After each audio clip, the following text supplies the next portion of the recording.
Welcome back to the Constitutional Clarion. The Australian Government recently introduced two controversial bills, one dealing with campaign finance and the other with truth in political advertising. The campaign finance one is apparently going to be rushed through Parliament with virtually no scrutiny, even though it will not apply until after the next election. The truth in political advertising one is being left to languish, so I'll deal with that on another occasion. The campaign finance one is over 200 pages long. Here it is, and this is double-sided, okay? It is incredibly complex. What it does is it amends existing legislation, the Commonwealth Electoral Act.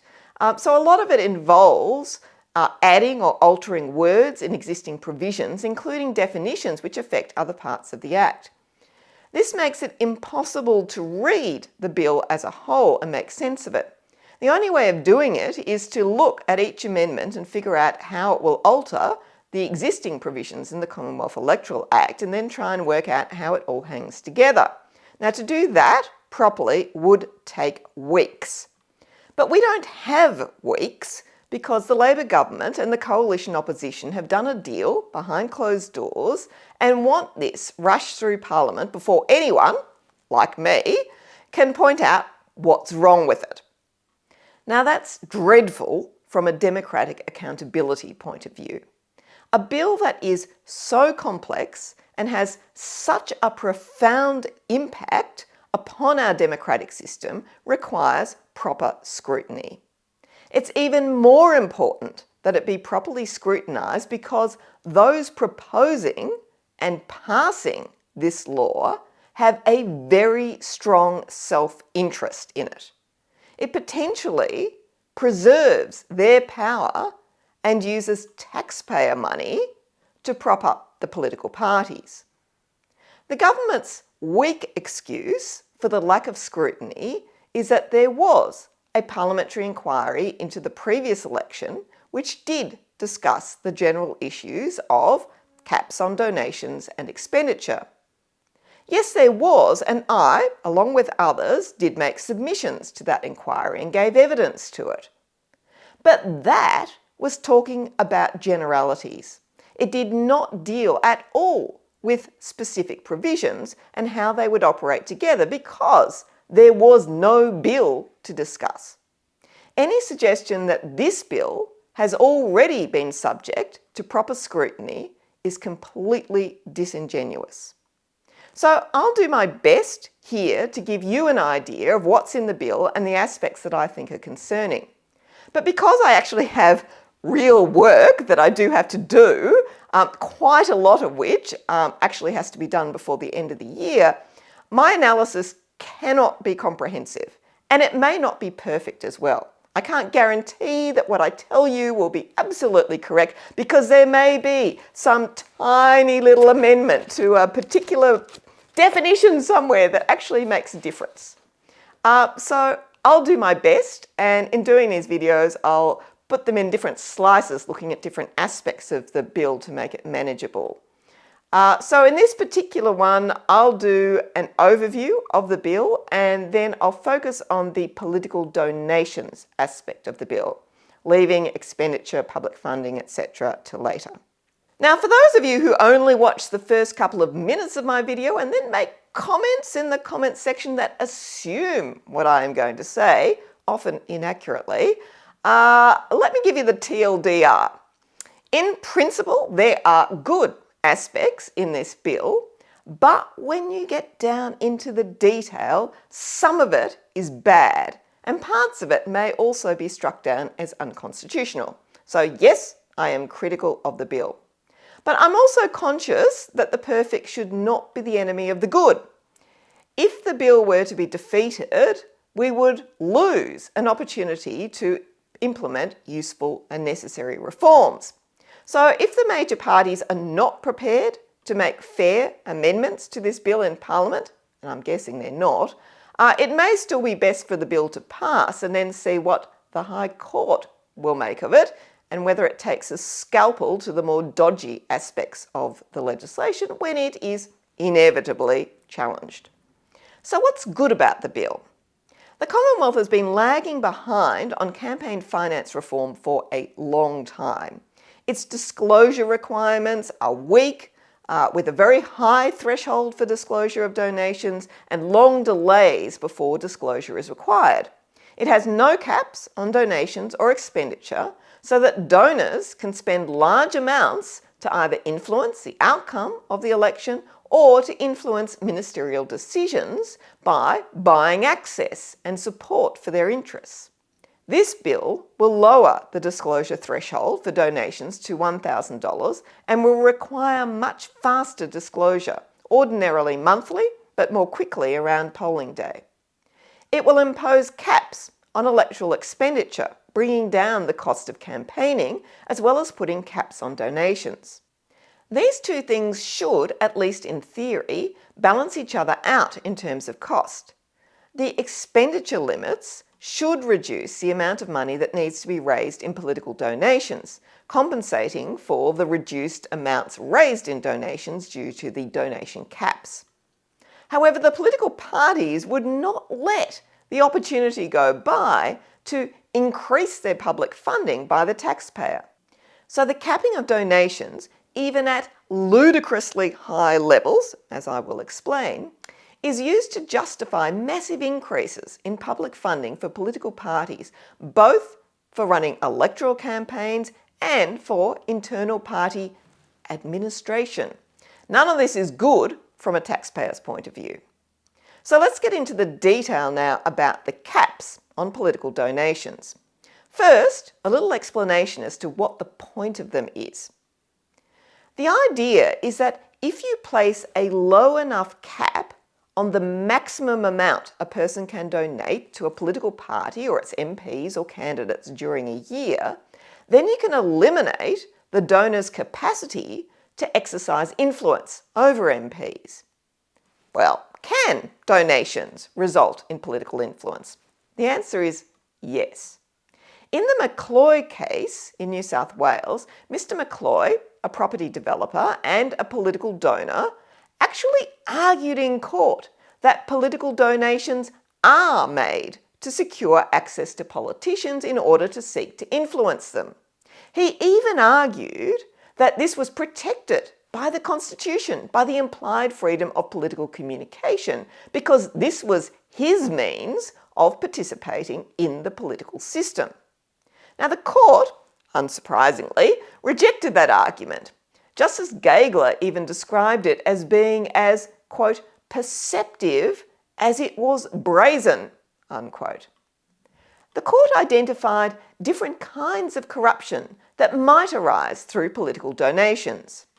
One is clientelism, where an office holder becomes financially dependent upon donors so that he or she ceases to act in the public interest and instead acts in the interests of the donor. Another is war chest corruption, in which the best funded candidates and parties squeeze out other voices from political discourse by dominating advertising and other means of mass communication. The court accepted that laws which limit the, quote, uncontrolled use of wealth, unquote, in electoral campaigns can serve the legitimate purposes of preventing the risk or perception of corruption, creating a more level playing field where people have an equal opportunity to participate in the democratic system, and 3, preventing the voices of the well-resourced few from drowning out the voices of others in political discourse. In New South Wales, caps on donations were initially set at the level of $5,000, although it's indexed, so it's now moved up to $7,900. And the rationale for that $5,000 cap was that the $5,000 of the billionaire is worth exactly the same as the $5,000 of the fish and chip shop owner down the street. And neither of those $5,000 or those donors can buy access or influence because the amount is too low and there would be too many other people donating at that level. The validity of those caps was upheld by the High Court.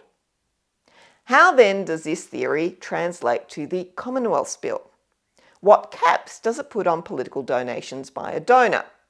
Let's say we have a rich donor called Mr. X.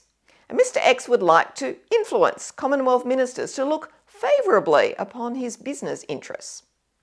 Under the new bill, donations to a single party and its MPs and endorsed candidates are all aggregated together under a single cap. So Mr. X could donate no more than $20,000 to them. Now, while $20,000 is a much higher cap than applies in different states, so for example, $6,000 in Queensland, $7,900 in New South Wales, $4,850 in Victoria, and there over the entire electoral period, it's still not on its face excessive. But it gets more complex.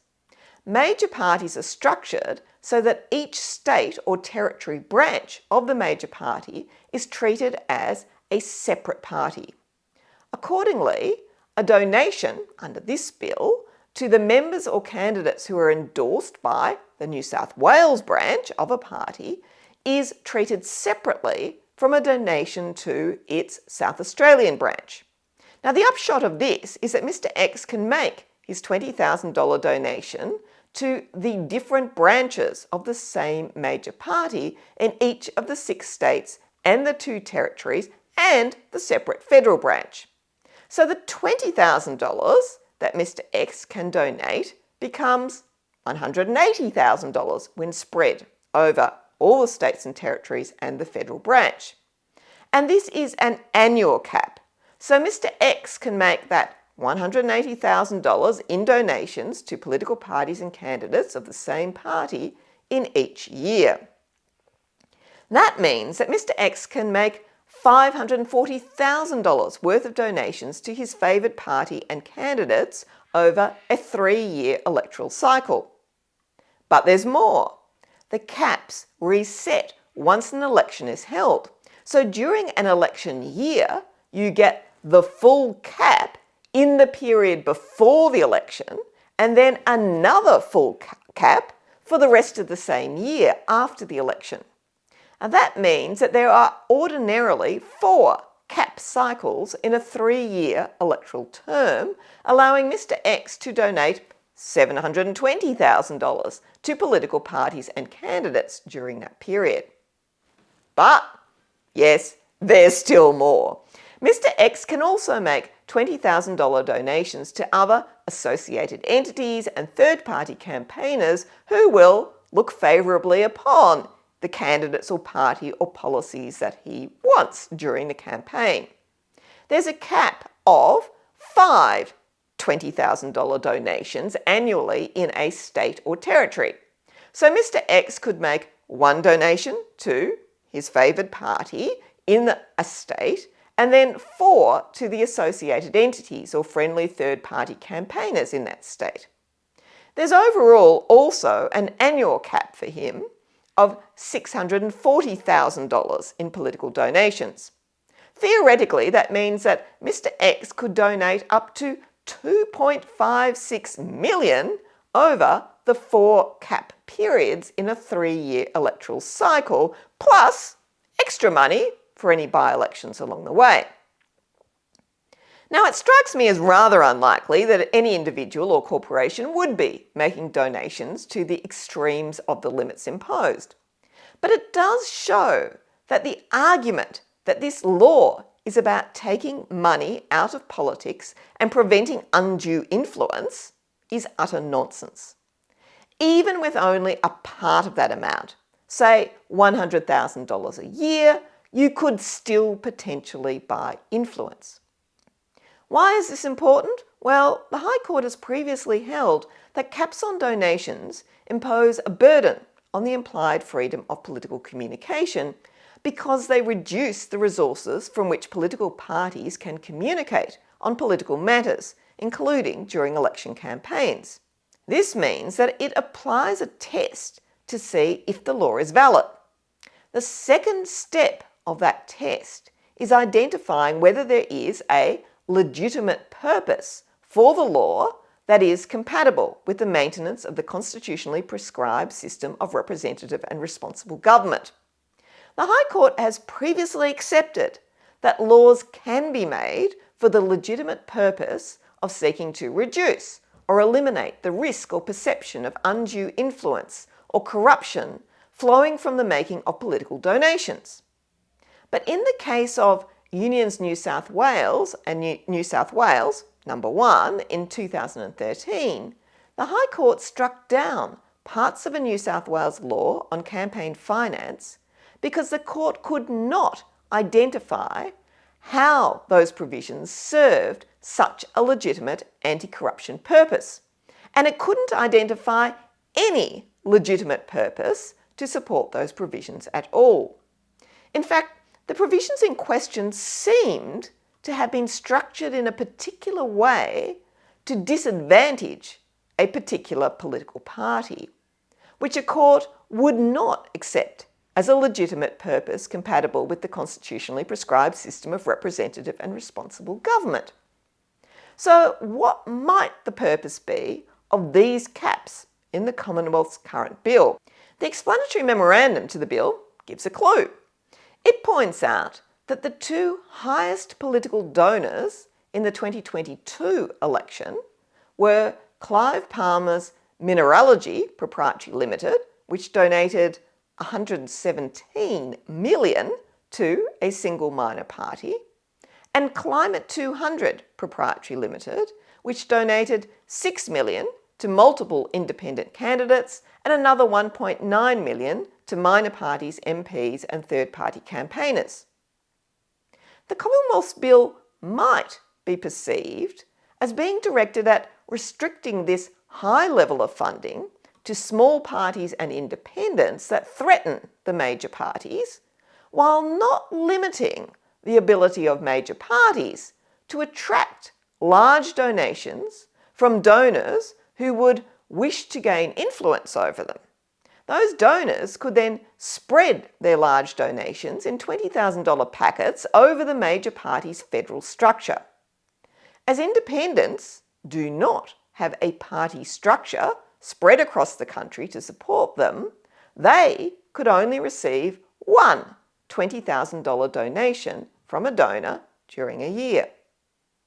When added to the other aspects of the bill which do appear to favour parties over independents when it comes to things like public funding, expenditure caps and the use of nominated entities, and I'll come back to that in another video, it's not inconceivable that a court could find that the caps on political donations imposed by this bill are not reasonably appropriate and adapted to the fulfilment of a legitimate purpose in a manner compatible with the maintenance of the constitutionally prescribed system of representative and responsible government. Okay, it's a long mouthful, but that's their test. This would render those provisions invalid. This is just all speculation on my part, but if I were drafting a law that was intended to withstand constitutional challenge, I certainly wouldn't be drafting it like that. Thank you for watching the Constitutional Clarion. I'll try to do some other videos on aspects of the bill that are problematic, but I do have timing problems, so we'll have to see how that goes. In any case, I do look forward to seeing you again, as always, next time. Goodbye.